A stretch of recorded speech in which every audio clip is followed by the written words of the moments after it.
Welcome friends to another tutorial. Today we are going to be looking at how to write our own fetch data hooks in React. So essentially our main component can look super clean and we can just have our own custom React hook that we'll use to fetch data, write an error state, and write a loading state. So once we've done that, we're going to be building a coronavirus stat app and consuming this API with all of its excellent data. So stay tuned for part 2 if you're interested, but without further ado, let's dive into it. So what do we have here? Well, we just have a empty React application. I've cleaned the whole thing out, so there's nothing of no importance in here. And the only thing I've changed is I've added a style tag in here with just some basic styling so that James sits nice and tidy in the corner. And so for our custom React hook, we're going to want something that looks a little bit like const data error and loading is equal to useFetch data, and we'll pass it a URL. And so this hook is just going to save you a whole lot of space in your main application and just make your API calls super tidy and effective. So the only thing we're going to need for this is a URL, and the URL we're going to be giving it today is this particular URL, which has a whole lot of great COVID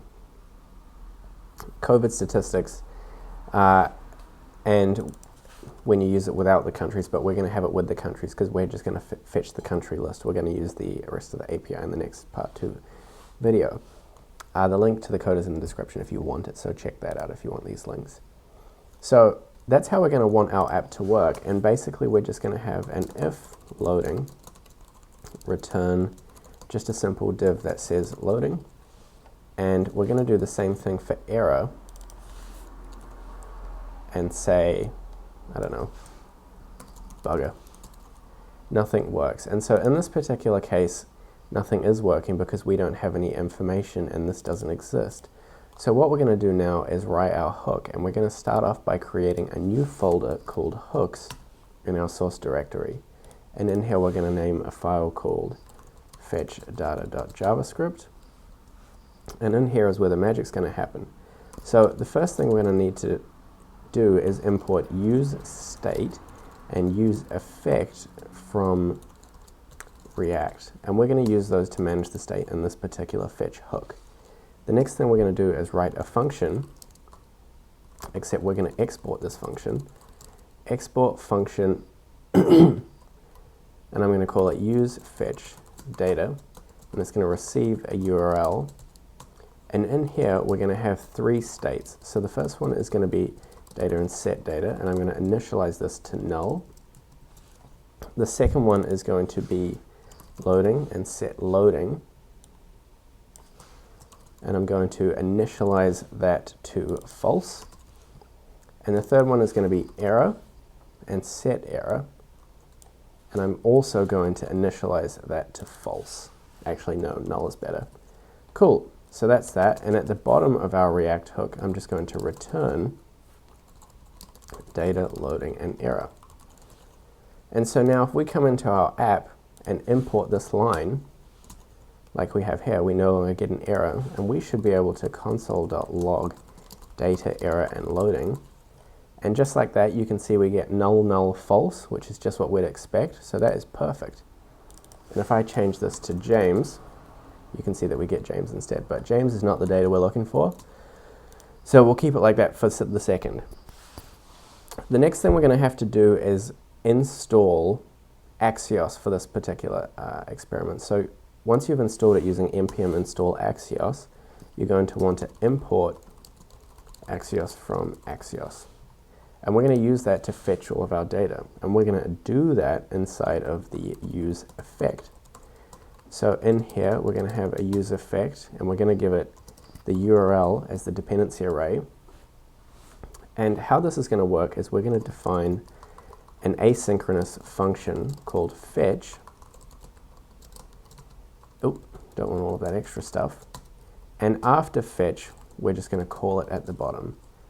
And in here, we're going to have a try catch block, great for async await, and we're going to say const data is equal to await axios.get URL. Now obviously we're going to need a catch, and we're going to catch the error, and if we do catch an error, we're going to set the error to error. And the last step, we're going to have a finally, and we're just going to say set loading is equal to false. And at the very start of this useEffect, we're going to say, actually probably just in here, no, we'll do it here. We'll say set loading to true. So what this is going to do is every time the URL changes, we're going to set loading to true. We're going to try to load the data. If we get the data, we're going to console.log_data to see what we get, and we're going to say set data is equal to data. If we get an error, we're going to set error to error, and then finally, after either one of the two of these has occurred, we're going to set loading false, and that should show up in our main application. And you can see it actually worked. If I refresh that, we get the little loading state, and then as soon as the data is loaded, we get some information. So let's see what we're getting. So currently we're getting an object with countries. So we should actually be able to set data to .countries.map country, and let's see what's inside here. So it looks like we want country.name. Actually no, so what we're going to have to do is just say country, open that up, and return country.name. And so now down here you can see that we're returning a list of all of these countries from our fetch data hook. And that's essentially all you have to do to write your own React hook. And this one in particular uses some state, it sends it back through our main application, and it looks excellent in our actual application. We have two guard clauses to make sure that nothing goes wrong. And in here, for example, you could conditionally render, we could say data.reduce if we're just being ridiculous, and say accumulator current, and we could just turn this into one long string, and we could say return accumulator plus a space plus the current value, and we have just rendered out that long list of countries on this particular page. And you can see that it's trying to read null, and we can fix that just by saying data, and just like that. So now it loads, everything is handled, it's all beautiful, and we've got that nice little loading state, everything is excellent.